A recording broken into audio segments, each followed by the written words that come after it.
नमस्कार, मैं विपुल सिंह स्वागत करता हूं आप सभी का हमारे इस YouTube प्लेटफॉर्म स्टडी कैपिटल पर। स्टडी कैपिटल की एक सीरीज की शुरुआत हुई थी 2019 में, जिसका नाम था ज्ञान की बात होनहारों के साथ, और यही सीरीज हम लगातार कंटिन्यू कर रहे हैं 2025 तक। और इस क्रम में हम हैं दिल्ली विश्वविद्यालय में 2025 के सफल छात्र छात्राओं से बातचीत कर रहे हैं, जो CUET PG 2026 की तैयारी में आपको सहयोग प्रदान करेगा। तो इस क्रम में हमारे साथ साजिदा जुड़ रही हैं, जो कि MS साइकोलॉजी की स्टूडेंट हैं दिल्ली विश्वविद्यालय की। तो सबसे पहले साजिदा, स्वागत है आपका हमारे इस इंटरव्यू में। नमस्ते सर, थैंक यू। साजिदा का स्कोर 259 था आउट ऑफ 300। तो सबसे पहले आपको ढेर सारी शुभकामनाएं कि आप इस दिल्ली विश्वविद्यालय में हो, आपने जो स्कोर गेन किया। और अब इस इंटरव्यू में यही 259 स्कोर या इससे ऊपर स्कोर के लिए जो प्रयास होते हैं विद्यार्थियों के, वही सारे सवाल मैं रखूंगा, जिससे कि सामने जो विद्यार्थी देख रहे हैं इस वीडियो को, उनको हेल्प मिल सके। जी सर। चैनल पर पहली बार आप विजिट कर रहे हैं तो चैनल को सब्सक्राइब जरूर करिएगा, बेल आइकन जरूर प्रेस करिएगा। सारी प्रकार की जानकारियां CUET PG की आपको इस चैनल पर मिलती रहेंगी, हर प्रकार की अपडेट्स मिलती रहेंगी। तो उसके लिए तो पहले क्या करना है भाई, चैनल को सब्सक्राइब करना है और बेल आइकन प्रेस कर लेना है। और तैयारियों के लिए, बाकी चीज़ों के लिए आप हमारे ऐप को डाउनलोड कर सकते हैं या व्हाट्सएप नंबर पर कॉन्टैक्ट कर सकते हैं। और वीडियो जब पूरा देख लेंगे, पूरा देखिएगा पहले, बेहतर लगेगा तो लाइक करिएगा और शेयर करिएगा, ताकि बाकी लोगों तक भी ये वीडियो पहुँच सके। साजिदा, शुरू करते हैं पर्सनल इन्फॉर्मेशन से। आप दिल्ली विश्वविद्यालय की फिलहाल स्टूडेंट हैं MSc साइकोलॉजी में। ग्रेजुएशन कहाँ से हुआ, बाकी स्कूलिंग कहाँ से रही, और दिल्ली विश्वविद्यालय तक कैसे पहुँचे? सर मेरी जो स्कूलिंग रही है वो बनारस से हुई थी। चंदौली जो डिस्ट्रिक्ट है, वहाँ से मैंने सेंट जॉन से अपना 12। आप चंदौली से हो? हाँ सर। ओके। 10th और 12th दोनों पास आउट किया था। उसके बाद सर दौलत राम कॉलेज, जो कि दिल्ली विश्वविद्यालय का ही है, वहाँ से मैंने अपनी ग्रेजुएशन की। फिर मैंने 1 साल का ड्रॉप लिया था, क्योंकि 24 में मेरा निकल नहीं पाया था CUET। उसके बाद सर मैंने CUET PG दिया और अब मैं यहाँ पे हूँ। अब मुझे लगता है कि सबसे सही जवाब इसी इंटरव्यू में मिलेगा, क्योंकि 24 में आपने ड्रॉप लिया, फिर 24 में कुछ तो कमियां रह गई होंगी जो 25 में आपने कवर किया था। जी सर। तो सारी कमियों का मुझे लग रहा है कि आज MSc साइकोलॉजी का सबसे बेहतरीन वीडियो स्टूडेंट्स तक पहुँचेगा। तो सवाल शुरू करते हैं। CUET PG की तैयारी कब से शुरू कर देनी चाहिए? सर अगर मैं उनसे कहना चाहूँगी जो शुरू से हमेशा से स्टार्टिंग से लगे हुए हैं, अगर वो कर रहे हैं तो उनका आराम से 5-6 महीने में, अगर वो नॉर्मल ही स्टार्टिंग में 2 घंटे 3 घंटे भी पढ़ रहे हैं तो उनका हो जा रहा है। लेकिन वो बच्चे जिनका बिल्कुल ही मतलब बेसिक्स भी नहीं क्लियर है। अच्छा, आप हमारे कोर्स में कब आए थे? सर मैं तो सितंबर में आई थी। सितंबर में आप आए थे? Yes sir. कुछ लोग, मैं रियलिटी बता रहा हूँ, और हम लोग लास्ट में कोर्सेज लाते भी हैं। हाँ। लास्ट के 15 डेज या 20 डेज में पूछते हैं, सर तैयारी करना है, आप कोई रामबाण दीजिए, क्या है? सर बिल्कुल नहीं, वो पॉसिबल नहीं है। वो उन्हीं के लिए पॉसिबल है जिन्होंने 3 साल 4 साल क्योंकि मुझे भी लगता है कि लास्ट 15 या 20 days max to max revision के लिए होते हैं। वो रिवीजन ही होता है, प्रैक्टिस के लिए, MCQs प्रैक्टिस के लिए। उसमें कुछ भी नहीं होता है सर। जो मैंने किया था, क्योंकि मेरे बेसिक्स बिल्कुल क्लियर नहीं थे, मैंने ग्रेजुएशन में भी क्लासेस अच्छे से अटेंड नहीं की थी, तो उसके लिए सर मैंने 6 महीने, जो 6 से 7 महीने पूरा दिया CUET PG। पूरा लाइक प्रॉपर मैंने उसमें दिया था, क्योंकि मेरे ऊपर भी बहुत सारा प्रेशर था घर से, क्योंकि अगर इस बार नहीं निकलता तो शायद घर वाले मुझे यहाँ भेजते भी नहीं, और लड़कियों के ऊपर शादी का ज़्यादा प्रेशर होता है। बिल्कुल ये दबाव रहता है। तो सर लाइक उस तरीके से मैंने 6 महीने से शुरू किया था। अच्छा, जब तैयारी की शुरुआत करते हैं तो जब बेसिक शुरू करते हैं तो दिमाग में ये आता है ना कि हमारे पास कुछ ऐसी बुक्स, ऑथेंटिक बुक्स होनी चाहिए, जो हमारे लाइब्रेरी में हमारे पास खुद की होनी चाहिए। कौन कौन सी बुक सजेस्ट करोगे आप CUET PG के लिए? सर मैं गाइड बुक्स की बात नहीं करूंगा, सिर्फ बेसिक्स। बिल्कुल बेसिक्स में सर जो हमारे पास ग्रेजुएशन में होती हैं, एक बुक होती है जनरल साइकोलॉजी की, जिसको सिस्टरली कहते हैं, या फिर मॉर्गन हो गई। ज़्यादातर बच्चे सर रिसर्च और स्टैटिस्टिक में बहुत ज़्यादा घबराते हैं, तो उसके लिए एक जैसे हम लोग बचपन में लूसेंट पढ़ते थे। Yes sir. तो मैं सिस्टरली के बारे में बार बार हर विद्यार्थी से सुनता हूँ, तो क्या ये लूसेंट है क्या साइकोलॉजी? सर एक तरीके से मान लीजिए कि ये साइकोलॉजी की एक लूसेंट ही है, जिसमें जो हमारे ग्रेजुएशन ये आगे तक काम देती है, जो सबसे बेस्ट बुक होती है, चाहे आप ग्रेजुएशन में लें या प्रिपरेशन के लिए लें। अगर हम आगे भी प्रिपरेशन करेंगे सर, तो हमें यही बुक जो है वो ज़्यादा बेसिक्स में प्रिपेयर करने के लिए हेल्प करती है। बढ़िया। तो एक तरीके से हम मान सकते हैं इस बुक को। तैयारी शुरू हो गई आपकी पिछले साल वाली? मैं सीन क्रिएट कर रहा हूँ, है ना? पिछले साल की मान लो तैयारी आपकी शुरू हो गई, किताबें वगैरह आपने खरीद लिया, फिर उसके बाद क्या दिमाग लग रहा था?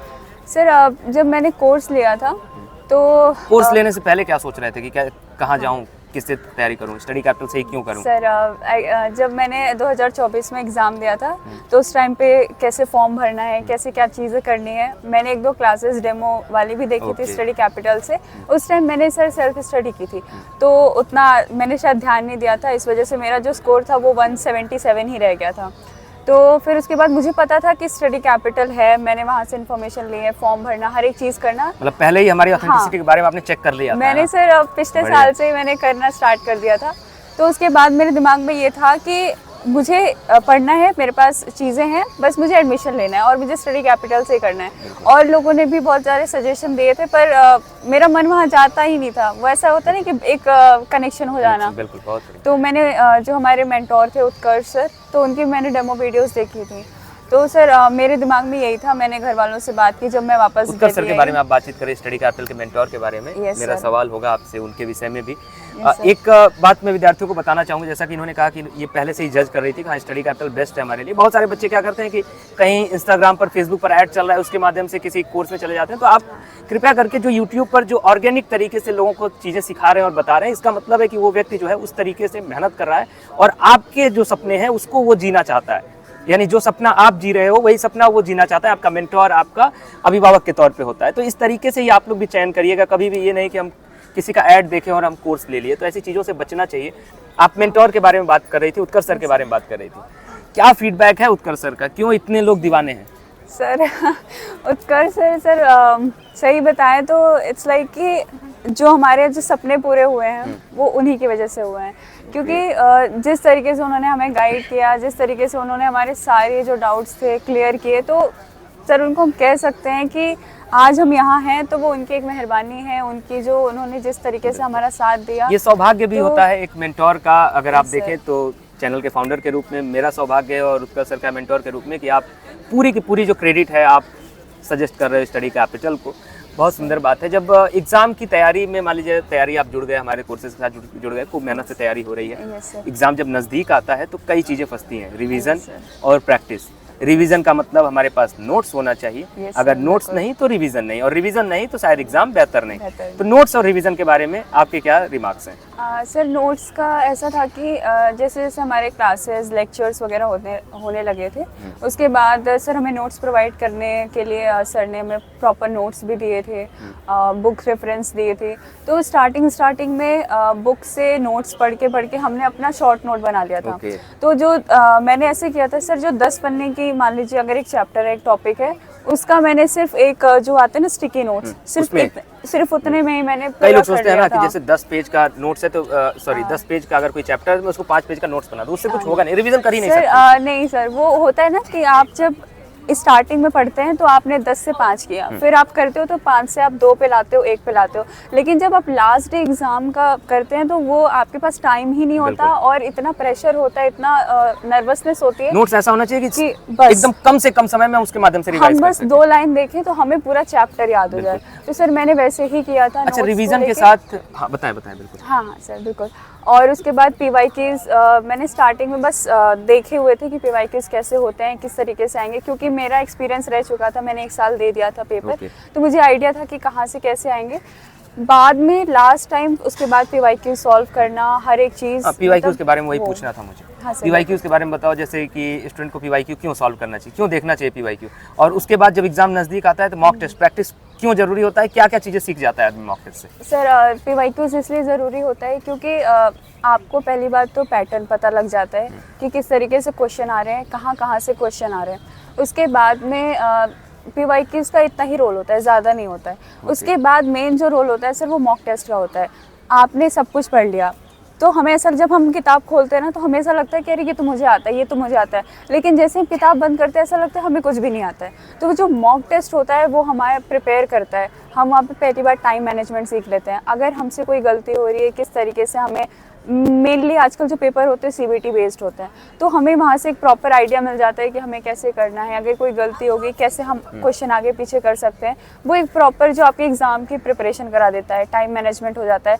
और मेन बात ये है कि जो आपको एक डर होता है, एक नर्वसनेस होता है कि अरे मेरा गलत हो गया, मेरा ये हो गया, स्टार्टिंग में स्कोर बहुत लो आएंगे, लेकिन धीरे धीरे जब आप प्रैक्टिस करते जाएंगे तो एक कॉन्फिडेंस लेवल। और यही कारण है कि अगर हमारे पहले मॉक टेस्ट में स्कोर लो आ रहा है और यही अगर हम पहला मॉक टेस्ट, कोई मॉक टेस्ट ना देकर के एग्जाम देने जाएंगे तो शायद वहाँ वही सारी गलतियां हो जाएंगी जो हम मॉक टेस्ट में धीरे धीरे सुधार लेते हैं। सवाल मेरे मन में बहुत सारे हैं और मुझे ये भी पता है कि आपके मन में भी बहुत सारे सवाल चल रहे होंगे, लेकिन इंटरव्यू के समय की एक सीमा है, इस वजह से आखिरी सवाल मेरा साजिदा से होगा कि साजिदा अभी दिल्ली विश्वविद्यालय के स्टूडेंट हैं। इन फ्यूचर आप अपने आप को कहाँ देखते हो या क्या टारगेट है आपका?